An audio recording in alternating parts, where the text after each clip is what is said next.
Shalom Ubraka Mishbaka. This is part 5 and the last part of Hebraic Thantonology, where we're talking about life after death, the afterlife, etc.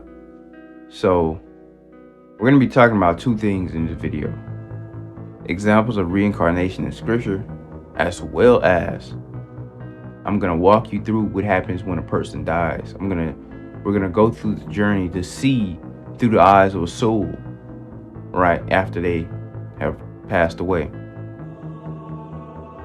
But anyway, let's look at some examples of reincarnation in scripture. Genesis chapter 4 and verse 15. And Yahuwah said unto him, Therefore whosoever slayeth Cain, vengeance shall be taken on him sevenfold. And Yahuwah set a mark upon Cain, lest any finding him should kill him. So Yahuwah said, anybody who kills Cain, 7 times vengeance will be. Now why is that? Because Yah forgave Cain for his action. Remember, Yah is merciful from the beginning. You understand? Now further down in that same chapter, verse 23, it says, And Lamech said unto his wives. This is Lamech, Cain's grandson, right? Cain's grandson. And Lamech said unto his wives, Adah and Zillah, Hear my voice, ye wives of Lamech, hearken unto my speech, for I have slain a man to my wounding, and a young man to my hurt. We're going to find out who he killed in just a second. And verse 24 says, If Cain be avenged sevenfold, then truly Lamech 70 and sevenfold. So basically Lamech is actually scared right now. Now why was he scared? Because look, let's get into it. Joshua chapter 2 verse 26. And Lamech was old and advanced in years, and his eyes were dim, that he could not see. And Tubal Cain his son was leading him. And it was one day that Lamech went into the field, and Tubal Cain his son was with him. And whilst they were walking in the field, Cain the son of Adam advanced towards them. Lamech was very old and could not see much, and Tubal Cain his son was very young. And Tubal Cain told his father to draw the bow, and with the arrows he smote Cain, who was yet afar off, and slew him, for he appeared to them to be an animal.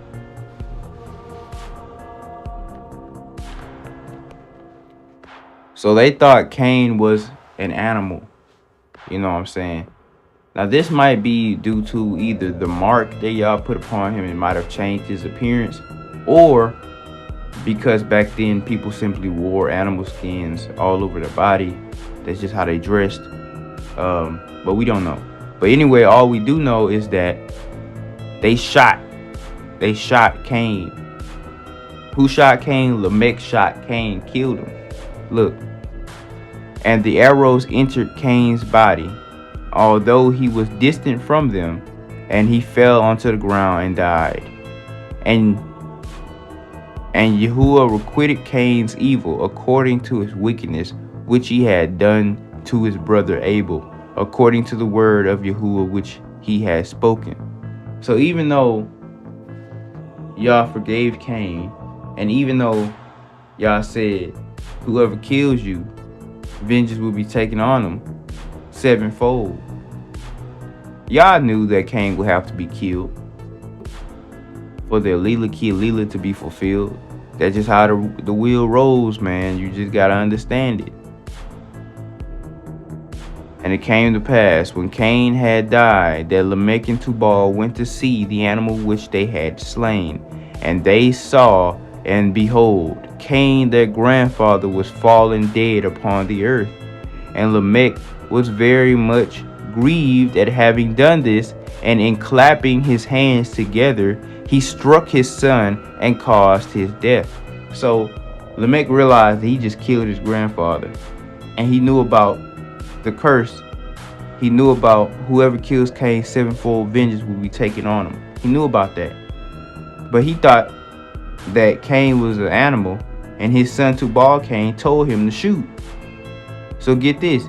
In anger, he went up to his son, clapped his hands together, struck both of his son's temples, and his son died. Back then, people were really strong, so you can easily kill somebody. Boom, just like that. Basically, Lamech, the grandson of Cain, killed Cain. So sevenfold vengeance had to come onto them. But get this, Lamech was already old. It tells you when we go back. It says, and Lamech was old and advanced in years. His eyes were dim that he could not see. So he had to be right on the verge of death. And if we continue to read about Lamech, the grandson of Cain, you'll see that nothing happened to him and he died peacefully. But it said, whoever kills Cain, sevenfold vengeance will be taken on him. Did y'all lie? Did y'all lie, or did his actions come to pass? He was already old. He was already an old man.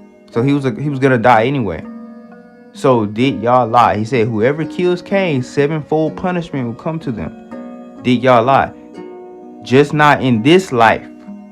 Sevenfold vengeance did not come to Lamech in this life, but in the next life. Let's see what happens.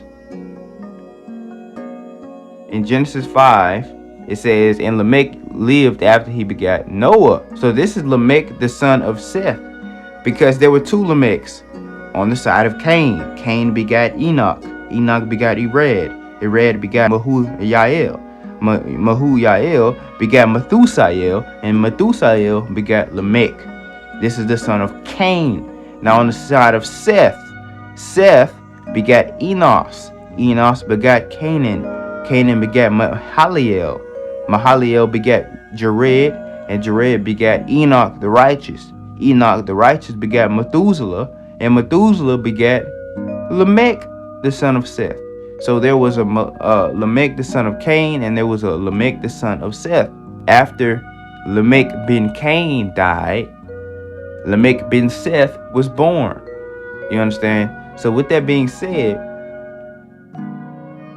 when we go to Genesis chapter 5 and verse 31, it says, all the days of Lamech were 777 years, and he died.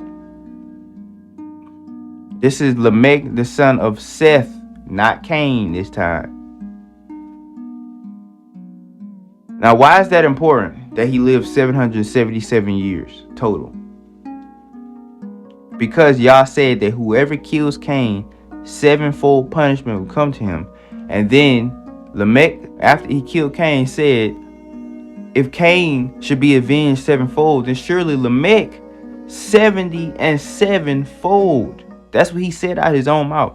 Now let's come back to Genesis 5. And how long did Lamech, the son of Seth, live, the father of Noah? How long did he live? 777 years. He didn't just kill Cain, so it wasn't going to be a sevenfold revenge. He killed two people. He killed his grandfather and he killed his son.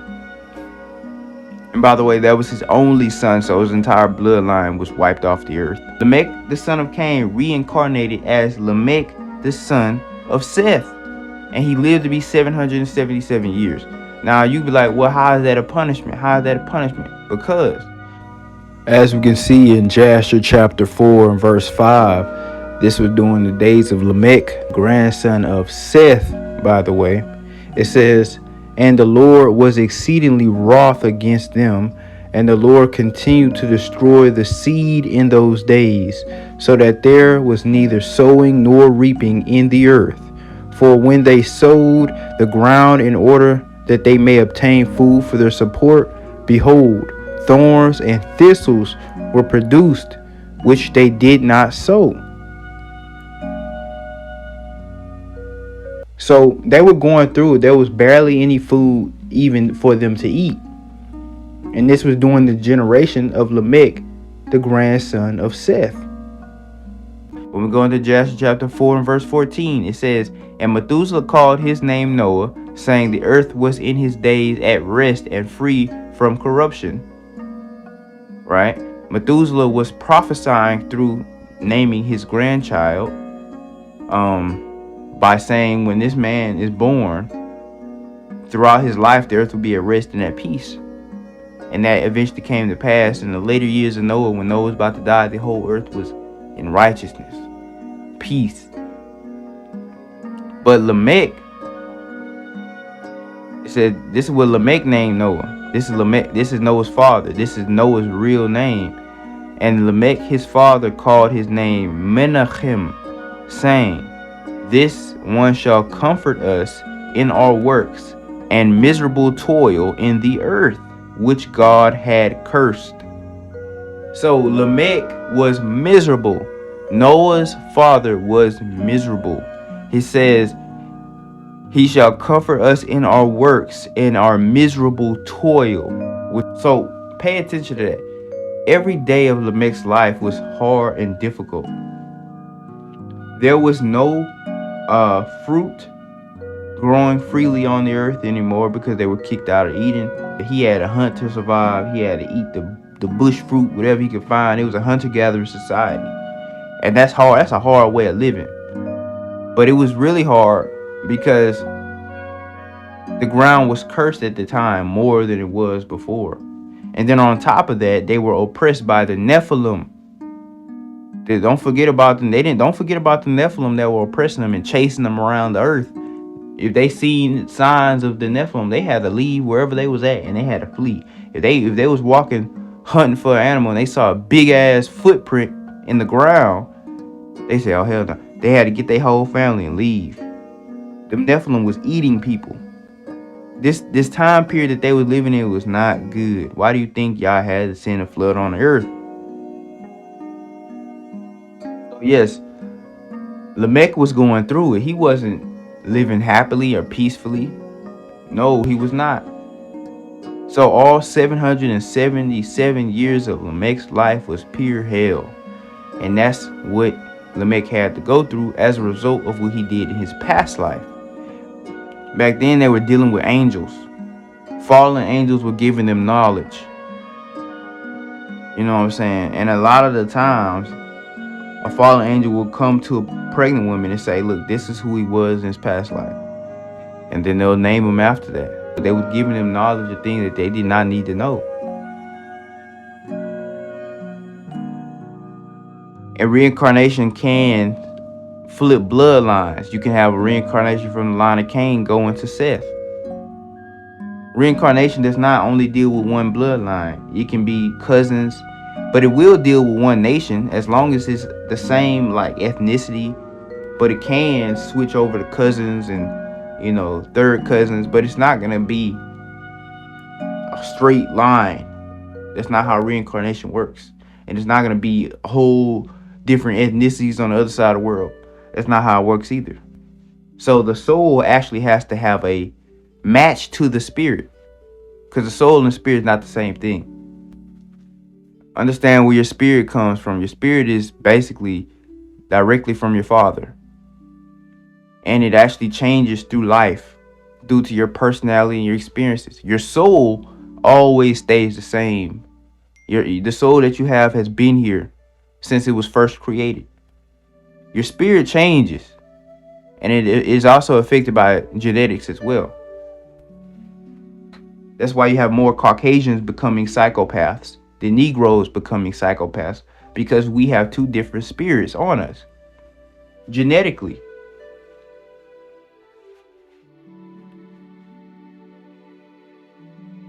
So yeah, that's how reincarnation works. So Lamech, the father of Noah, suffered 770 years of his life, and because of that was the prophecy being fulfilled.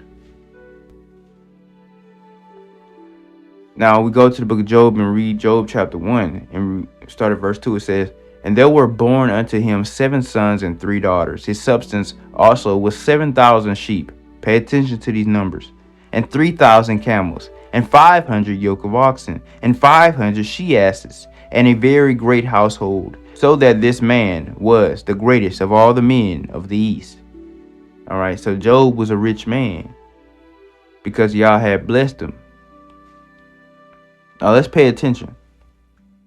If we go all the way to the end of Job, so we was just in Job chapter 1. Now let's go to the very last chapter of Job, Job chapter 42.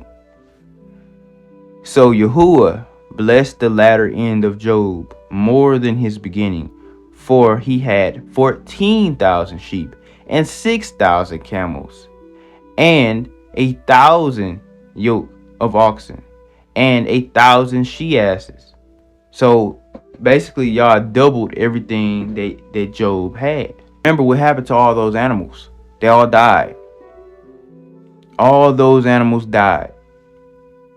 So all Job's sheep, cattle, and donkeys and camels died. But then when y'all blessed Job again, what happened? They all came back in double. But then when we go to verse 13, it says, he had also 7 sons and 3 daughters. What? So we go back to Job 1. How many children did he have at first? And there were born unto him 7 sons and 3 daughters. Now, remember what happened to his children? They all died. And that was Job's biggest test. Because forget losing all those animals. Forget losing your house. Forget losing your health. I lost all 10 children. So that was the biggest part of Job's test. But guess what? Job was still righteous at the end of the day. And what happened? How many children did he have at the end? He also had 7 sons and 3 daughters. Why wasn't it 14 sons and 6 daughters? Why did he double his children? Or why couldn't it have been 7 daughters and 3 sons, or a different combination of the genders? It had to be the exact sequence and the exact amount, the exact combination and everything. That's because y'all did not really kill Job's children. Y'all just killed their bodies. But he took their souls and he put them on hold. He took their souls and he put them on hold. And he gave them back. Because death is not real.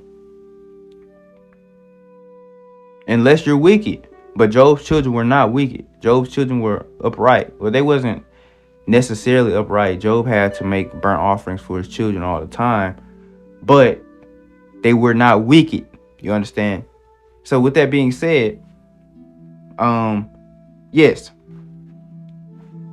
His sons and his daughters were only put on hold. They were not, he didn't destroy their soul. People tend to think just because somebody died, they're never coming back, their soul's gone. That's not true, bro. A lot of people experience the loss of a child, and then they have another child after that, and then they realize, bro, why does this child act exactly like the one that passed away?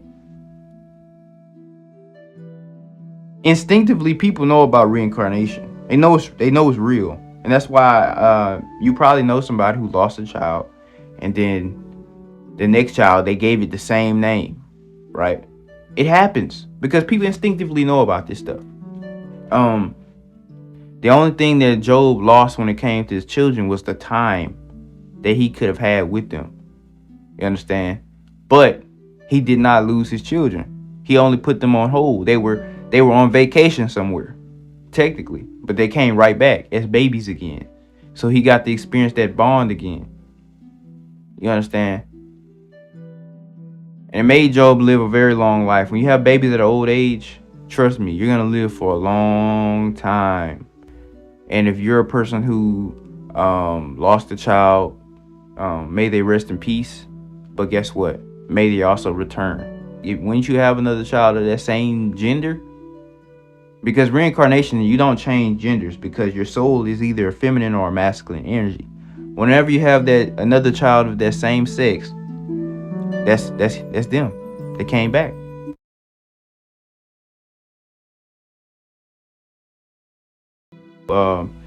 Moses, how Moses reincarnated into Elijah. A lot of people don't know this, but that is true.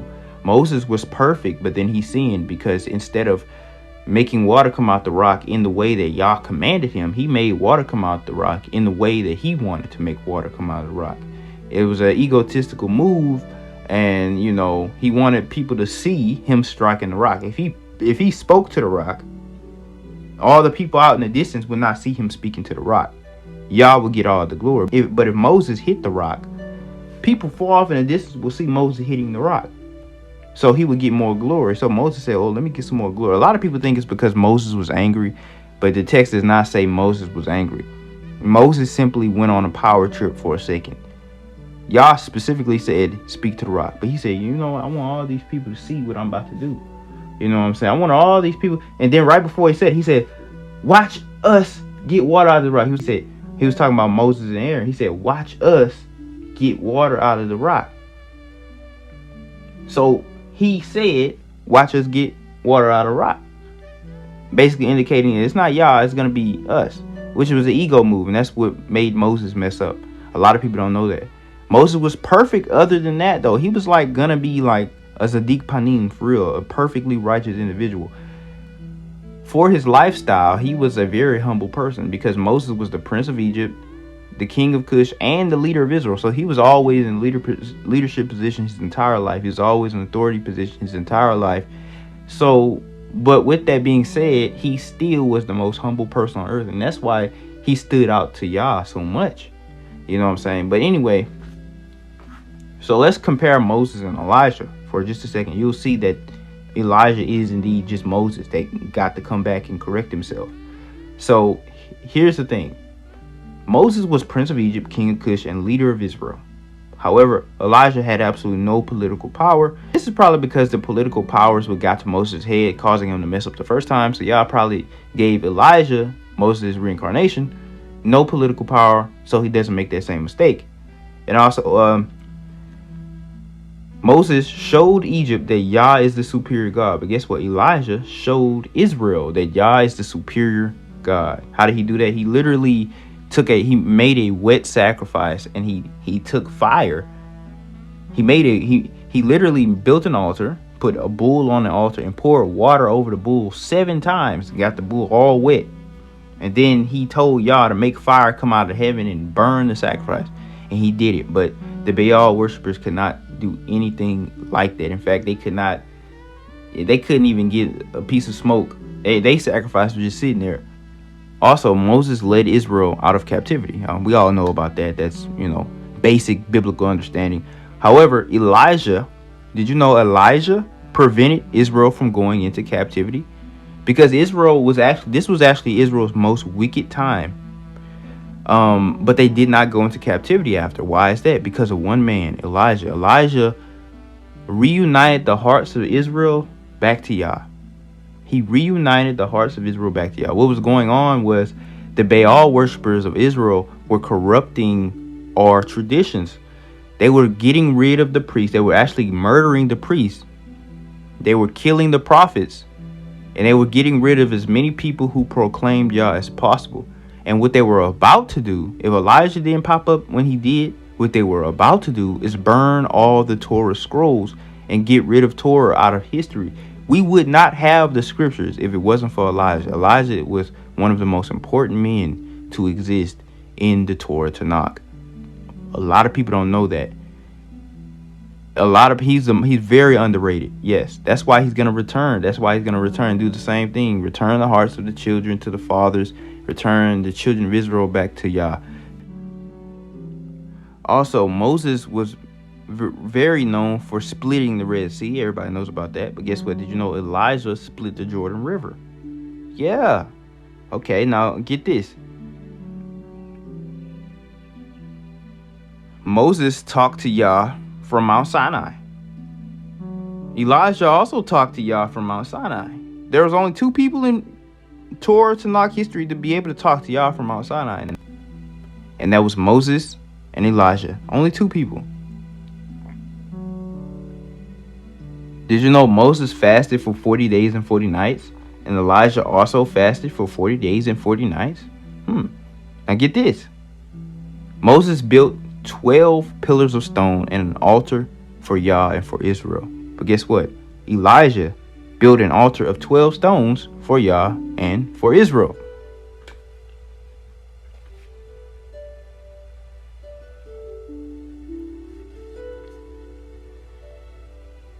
Moses never got to see Lebanon, and right before he died, Moses asked Yah, please, can I just see Lebanon before I die? And Yah said, no, you're not going to see the land at all. You're going to stand on this mountain and look at it from a distance. And Moses was, heartbroken because he always wanted to see Lebanon, the land that everybody talks about with these beautiful mountains, these huge trees, and, this amazing ecosystem. But Moses never got to see it. But guess what? When Elijah came, Elijah got to see Lebanon. He actually went to Carmel, which is in Lebanon. Isn't that amazing? Moses was fed manna from heaven. But did you know Elijah was fed a cake from heaven? Oh yeah, same stuff. Now watch this. Moses wandered through the wilderness, but Elijah also wandered through the wilderness. Moses fled from Pharaoh, who sought to kill him, right? Remember that? But guess what? When he fled from Pharaoh, who sought to kill him, he found a woman on the way. But guess what? Elijah fled from King Ahab, who sought to kill him. And when he did that, he found a woman on the way. Notice that they're doing the same things, because Moses went through certain things in his life that led him to fulfill the mission that he fulfilled. Therefore, Elijah had to go through the same stuff to fulfill the same mission. And a lot of people you can see in scripture did some of the same things. And you'll notice that's only because they are reincarnations of each other. For example, Daniel is also Joseph. And you'll start to understand these things, man, just with time. You know what I'm saying? But when you do the same key things in life that somebody in the past did, that means y'all wanted you to fulfill the same mission, which means you are the same soul. Now, anyway, let's continue. Moses confronted Pharaoh after 40 years, right? But guess what? Elijah confronted King Ahab after the 40 days.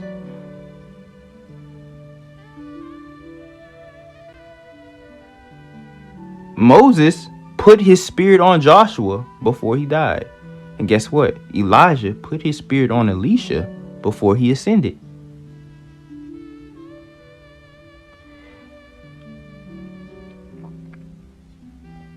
And also, Moses has no gravesite.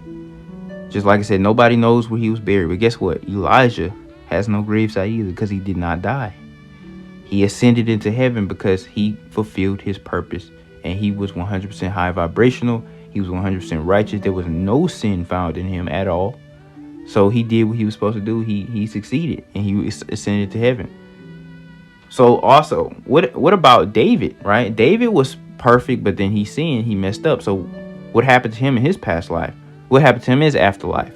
Well, David was perfect, then sinned, so he reincarnated as Zerubbabel.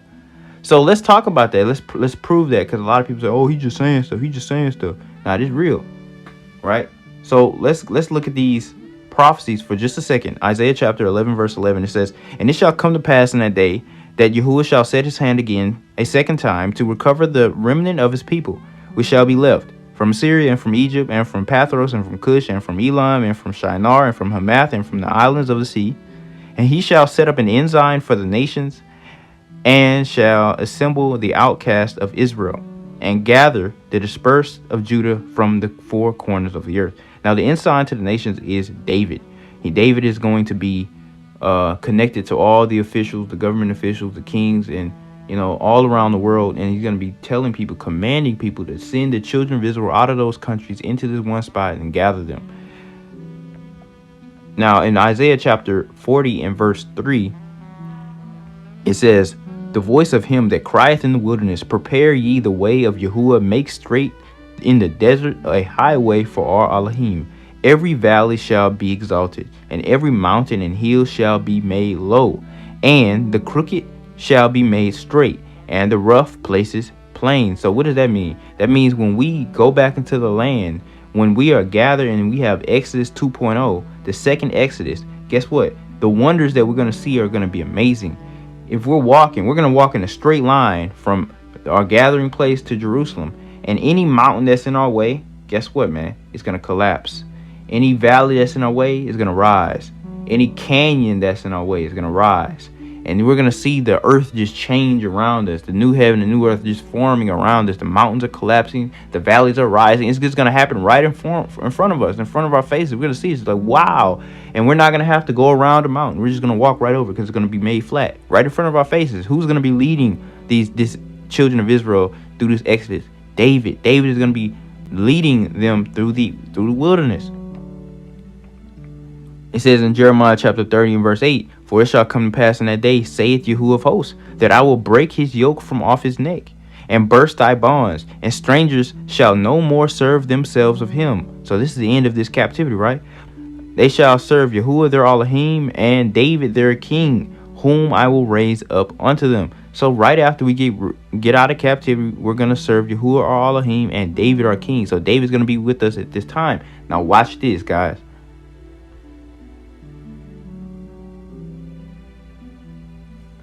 Zechariah chapter 4 and verse 7. Who art thou, O great mountain? Before Zerubbabel thou shalt become a plain, and he shall bring forth the headstone thereof with shoutings, crying, grace, grace unto it.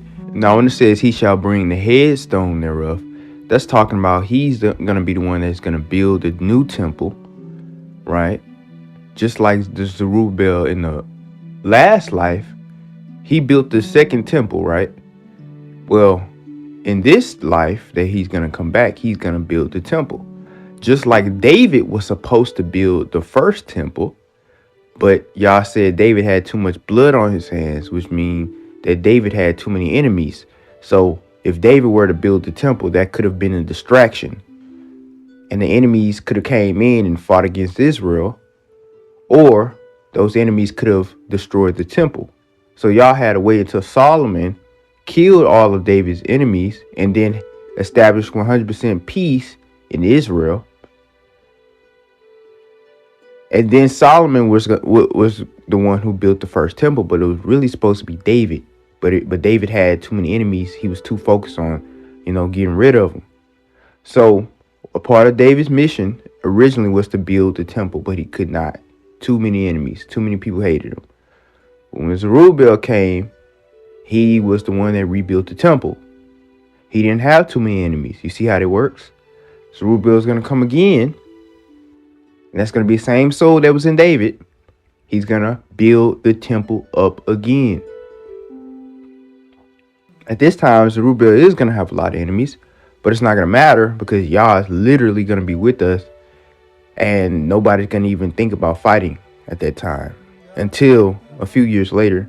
But that's a story for another time. Now understand this, man. It said, who art thou, great mountain? Imagine a big mountain, in your head. And you got Zerubbabel, and the mountain collapses right before. So Zerubbabel is going to be the one leading us out of this captivity in the wilderness, in the second Exodus. But it didn't say that David was going to be the one doing that stuff.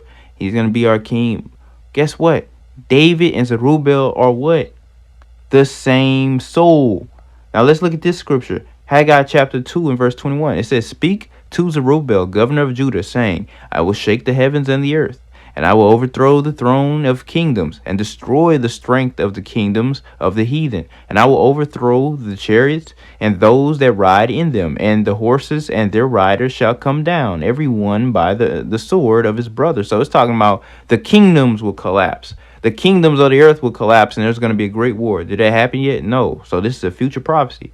Now watch this. It says, in that day said Yahuwah of hosts, I will take thee, O Zerubbabel, my servant, the son of Shealtiel, saith Yahuwah, and I will make thee a signet, for I have chosen thee, saith Yahuwah of hosts. The only other people who were called a signet upon Yah's hand were kings over Judah. In fact, when Yah made certain kings not be able to be the king over Judah anymore, he said, I plucked them off my hand, meaning they're no longer the king. So when it says Zerubbabel will be a signet, that means he's putting the ring on his finger, meaning Zerubbabel would be the king over not only Judah this time, but all Israel. Zerubbabel is David, man. And it said he's chosen by Yah. He said he will choose him after the nations were destroyed, after the great war ensues. But guess what, man? Didn't it say that about David? Because Zerubbabel is David. So now let's look at Joseph and Daniel. Out of all the parallels in the Old Testament, this has got to be the most just mirror reflected image of each other. It's like crazy. Like there's literally no difference between these two people. Daniel is from the tribe of Judah, not from Ephraim or Manasseh. But like I told you guys, reincarnation is not always in a single bloodline. It can switch from tribe to tribe, but the ethnicity will always stay the same. The nation will always stay the same. Now, anyway, Joseph, he was a perfect individual, as you can read, except for one thing. A lot of people don't notice about Joseph, but Joseph openly practiced divination with a cup, a divination cup, which is a cup that has zodiac symbols in it, and you put tea inside some water and you shake it around, and wherever those wherever those pieces of tea leaf lands, on whatever zodiac symbol it lands, people can use that to interpret what's going to happen in the future. Now, obviously, Joseph did not know that using a tool to tell the future was a sin, because the Torah laws were not given yet. However, this still messed Joseph up from fulfilling his highest mission. Joseph, in all reality, was supposed to be the first prophet of Israel. Now, Joseph was a dreamer of dreams, and he did have dreams that came to pass. However, he did not reach the level that he was supposed to when it came to actually being a prophet of Yah for the people, for all the people. When you're doing divination and you're using tools to tell the future, Yah cannot speak to you. The angels cannot commune with you, because you're dealing with things that are outside of Yah. So you're not seeking Yah to your highest potential. You're being distracted by this tool, by this object, and it can also harm. It can also cause a lot of harm when you're using a tool to tell the future. It's not always accurate, and you could tell somebody, you can use the tool, and the tool could tell somebody that they'll fall sick. In all actuality, they were not supposed to fall sick. But words are so powerful, and the placebo effect as well is so powerful, that eventually they do fall sick and can even die from this, even though they were actually going to be healthy if they were never told this. Do some research on the power of the mind, the placebo effect, and how you can tell somebody something and then they'll believe it about themselves and it actually comes true. It happens all the time in the medical field. Anyway, using a tool to tell the future is not a good thing to do. It can lead to unnecessary death, misery, and suffering. You should not actively look for the events that's going to happen in the future using tools. If Yah gives you signs, or if Yah speaks to you telling you what's going to happen, that's a whole different thing. But if you are putting in the work to actively search for what's going to happen in the future using any type of tool, you are in sin. That was what messed up Joseph from fulfilling his mission to become the best version of himself, the best type of prophet in Israel. So he had to reincarnate as Daniel. So let's look at some similarities between Joseph and Daniel, so we can see that they have the same soul, they had the same mission. So anyway, Joseph was a dreamer of dreams, and Daniel was also a dreamer of dreams. Joseph was an interpreter of dreams, and Daniel also was an interpreter of dreams. Joseph went into captivity, and Daniel also went into captivity. In captivity, Joseph was a wise servant, and in captivity, Daniel was also a wise servant. Joseph had favor with the king. He had favor with Pharaoh, right? Guess what? Daniel had favor with King Nebuchadnezzar, King Belshazzar, King Darius, as well as even Cyrus. He lived through a lot of people. Now, Joseph interpreted the dream of Pharaoh, right? And Daniel interpreted the dream of Nebuchadnezzar. And Joseph was imprisoned despite the fact that he was righteous. He was still put in prison. But guess what? Daniel was in prison despite the fact that he was righteous. He was thrown in the lion's den. Just to let you guys know, the lions of the Middle East and Africa, They don't live in dens, they don't live in caves or anything like that. But the North American mountain lion, as well as the eastern cougar of Canada, which was the type of lion that Daniel would have been dealing with, they dwell in dens, in actual dens in the forest with their entire family. So it could be a whole bunch of members of these cougars living inside of the dens. This is what Daniel would have been dealing with, all right, realistically speaking.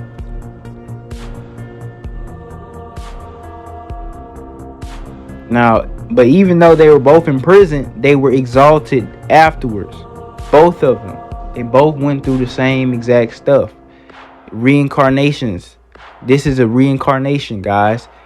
One thing you can notice that's different about Daniel than Joseph, though, is that Daniel dealt with the angels. He spoke to the angels. The angels gave him prophecy after prophecy after prophecy. In fact, in my personal opinion, the book of Daniel is definitely the best prophetic book, probably behind Isaiah, in my personal opinion. I say Isaiah's at the top, then Daniel's right at the second. Because Daniel's prophecies are very symbolic, yet extremely easy to understand. You can pinpoint exactly what point of history this came to pass in, and you can even understand what's going to happen in the future. And it's just a very beautiful piece of text. Daniel's prophecies, most of them have already came to pass, and there is absolutely no question about whether or not Daniel was a true or false prophet. He was definitely a true prophet.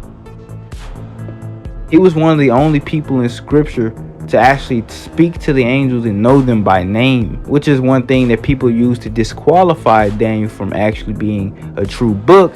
But let's just be real, bro. All those angels that Daniel was talking to, Michael and Gabriel, and then you have 4 other angels mentioned in Enoch that deal with those angels. All those angels are Yah. That's all they are. They just have a different title because they deal with different things.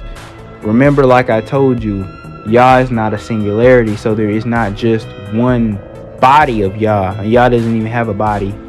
Yah is a collective consciousness that can separate its mind into specific units of being, right? So basically what I'm telling you is Yah can be in one place and be in another place and be in another place at the same time with the same thought process. And all those angels are just different manifestations of Yah, and they all have the mind of Yah. And they're just over different aspects of mankind. If you just read in Enoch, it tells you that. So whenever you see Yah in a physical manifestation, it's an angel. Because Yah does not have a physical form himself. In order for Yah to take a physical form, he must take the form of an angel. Because an angel is the only way he can present himself to man. People don't know these things, though. So what happens to people after they die? All right. So this is the process. Now, yeah, we talked about reincarnation. Yeah, we talking about ascending. Yeah, we talked about people's souls staying in Sheol. I'm talking about immediately what happens immediately to your soul when you die. So first and foremost, as soon as you die, all the energy from your soul will be released. So what do I mean by that? In a default state, your soul is just a neutral energy. It doesn't have any positive or negative aspects. It's just neutral. However, throughout your life, your spirit gains a lot of negative energy. All right. So your spirit and your soul sticks to each other. So, like I told you guys, your spirit and your soul are not really the same thing. All right. They're very similar, but it's not necessarily the same thing. Your soul came into you through reincarnation. However, your spirit came into you through your father directly, right? That's why you are who your father is, because your father gave the sperm. The sperm is a spirit. That's why it can move on its own without any muscles or anything like that. That's why there's a light that's being shined when the sperm enters the egg. Your spirit is what you gained during conception, but your soul has always existed. But when you are alive and when you are living, your spirit and your soul basically become one. And when you are alive, you experience negative energy in the form of suffering, anguish, pain, and grief. And you experience positive energy in the form of happiness, pleasure, enjoyment, and enlightenment. So basically, throughout your life, you are gaining both negative and positive. Now, these negative and positive energies are being stored within the spirit, and this becomes one with the soul. So when you die, your spirit and your soul leave your body. However, your spirit has three parts to it. It has a neutral energy, it has positive energy, and it has negative energy. As soon as you die, all the negative energy that you've ever accumulated in your entire life sheds off, and it forms a thick cloud in the room or in the area where you died. So if you died in your bedroom, there's going to be a thick cloud of negative energy in your bedroom as soon as you die. And the more you went through in your life, the more stressful, the more horrible your life was, the more negative energy is going to be in that room. And that's why scripture tells us when a person dies, every single thing in that room will be unclean until the priest comes and cleanses it. Also, if you touch a dead body of a human, you are unclean for 7 days. But if you touch the dead body of a pig, you're only unclean until evening. So why is the body of a human more unclean than the body of a pig? Because humans have more complex negative emotion than any other thing on this earth. All that negative energy that you've accumulated throughout your life is shed from the body as soon as you die. And if nobody comes and cleanses it with sage water, uh, or cedar wood, like the priest would have done, then what we call the spiritual vultures will come in and cleanse the room for you. And spiritual vultures are what we call spirits or ghosts. Spirits or ghosts come into an area where a person has just died to feed off of that negative energy. This is why spirits or ghosts tend to try to scare people and to intimidate people, because when you are scared, you release an energy of fear, and they feed off of that energy. And if you want to get, if you have a problem where you think there are spirits in your house, then you have to cleanse your house Levitically. And how do you do that? You take hyssop, which is truly white sage or sage brush, dip that in water or burn it and sprinkle it or smudge it around the house. And then you'll take some cedar wood or some cedar leaves, dip that into the water, sprinkle it all over the house, or burn it and smudge that all over the house. And to bring positive energy into the room, you would take some frankincense and myrrh, or you could take some pine sap and burn that and smudge that throughout the house. This is how you Levitically clean a house and get rid of, spirits, ghosts, or whatever you want to call it. But these entities have a purpose. Spirits and ghosts, their whole purpose is to feed off of negative energy. They are spiritual vultures, spiritual scavengers. Like if somebody got hung on a tree and they can't stay hung on a tree overnight, they have to be buried as soon as possible, because you spread negative energy throughout the area, and that attracts spiritual vultures. It is just not good. If somebody dies in a house and they're laying dead in that house for days and days and days, that attracts so many spiritual vultures, spiritual scavengers, what we call demons, what we call ghosts, what we call whatever. And that's why scripture says it is a curse. These people should be buried. So yes, there's going to be a big blob, a big cloud of negative energy in the house, and it will literally fill every single cup, every single bowl.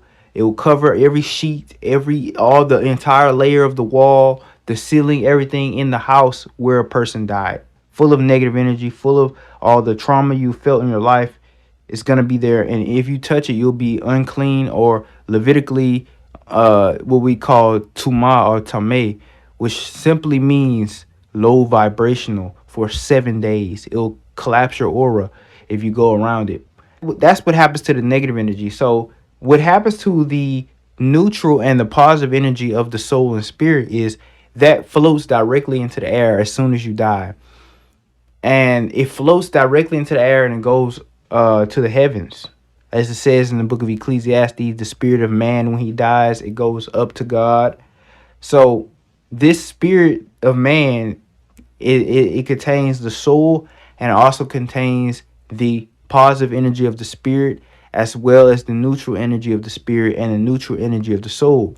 This is going directly up to Yah himself. So when that energy gets to Yah, this energy has a consciousness, and this energy basically becomes one with Yah for a second.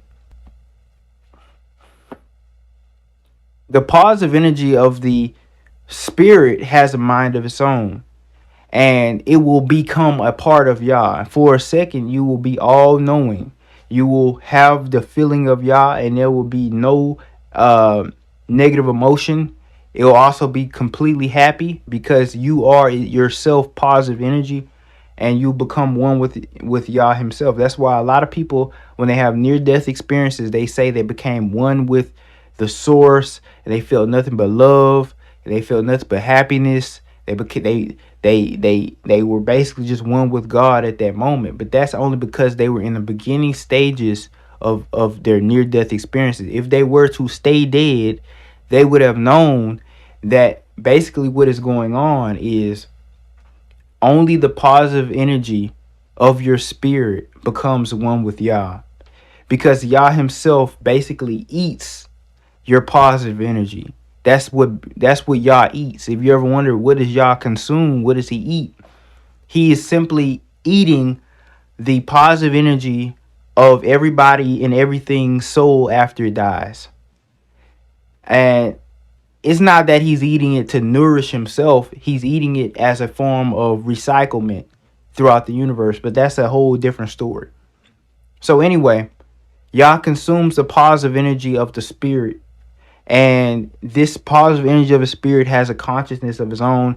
And if you died recently and you come back to life fast enough, you'll say, oh, when you die, it's just pure happiness and you're one with Yah and blah, blah, blah. But here's the thing. If you stay dead long enough, what will then happen is the silver cord will break.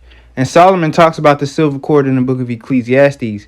It's a cord that connects basically your body to your soul. And when you die, this cord stretches and stretches and stretches.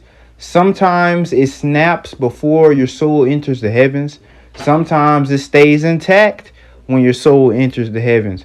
If you're one of those people whose silver cord stays intact when your soul enters the heaven, then there's a possibility that you can come back to life and have what we call a near-death experience. And you can tell people about you being one with the source, you being one with God, and you feeling nothing but love and happiness and things like that. But if that silver cord breaks, you're dead and there's no turning back. The silver cord can stay intact for hours at a time before it's completely snapped. And when that silver cord is broken, the consciousness of good and happiness is no more. Now you're neutral. And I'm going to tell you why. The neutral energy of the spirit and of the soul becomes your consciousness, and that is sunk back to the ground. It's a cycle because everything happens in cycles in the universe. So your soul makes a circle through the earth. It goes up, it goes to Yah, then it goes back down, and that neutral energy goes down. It's just neutral now because the negative energy shed on the earth as soon as you died. The positive energy stayed with Yah. And now the neutral energy is going down back to earth, and it's going to go beneath the earth into Sheol. And that neutral energy is going to have a mind of its own as well. This neutral energy is not going to feel any sadness, any anger, any grief. It's not going to feel any happiness, any pleasure, any joy. It's just going to be neutral. It's not going to be happy or sad. It's going to be in the middle. And it's going to be at rest when it's in Sheol, until Yah talks to you and tells you this is the mission that you did not accomplish in your last life, that I assigned your soul to accomplish. These are the things that you need to do. This is where you messed up in your past life, and you're going to have to come to earth. And, then Yah brings your soul back to this earth, and he puts it in a baby inside of somebody's mother's womb. and then you come back and you do this all over again. So that's what happens when you die. It's a very complicated process, but it's a cycle. You understand?